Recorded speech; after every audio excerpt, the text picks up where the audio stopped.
To establish biological pest control across your ornamental, mushroom, or hemp crops, you must safely release a colony of predatory Rove Beetles. These insects are delivered in a commercial product called DalotiaForce. The application process is uniform across all crop types, but it requires specific handling to ensure the beetles survive the transition. Before you begin, gather your inventory. You need the DalotiaForce product, available in 16-ounce tubes, 1-liter tubes, or 5-liter tubs, a watering system, and the provided scoop if you are using the 5-liter tub. Your timing is mandatory. The release must occur near sundown or at the end of your artificial light cycle. While the physical steps are straightforward, the success of the colony depends on following these specific timing and handling requirements. You must wait for dusk or lights out to begin. Exposure to harsh light environments induces stress in the insects. This timeline illustrates the pre-watering protocol. You must water the substrate or media no sooner than 10 minutes before opening the DalotiaForce container.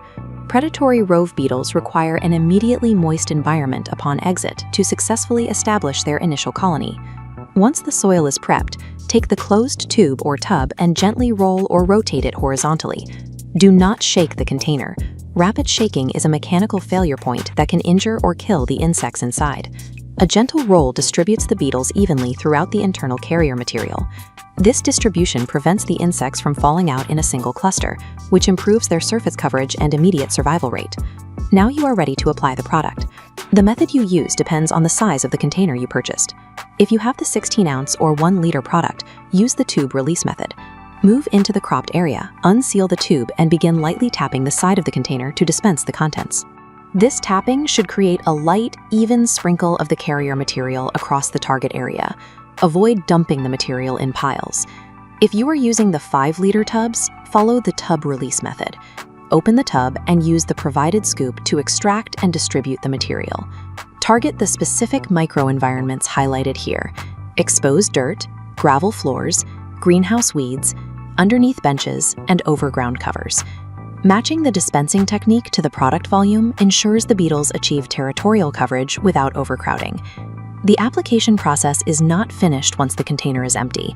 There are 2 post-release protocols you must observe. First, the 24-hour wait. Leave the empty container on the ground for a full day.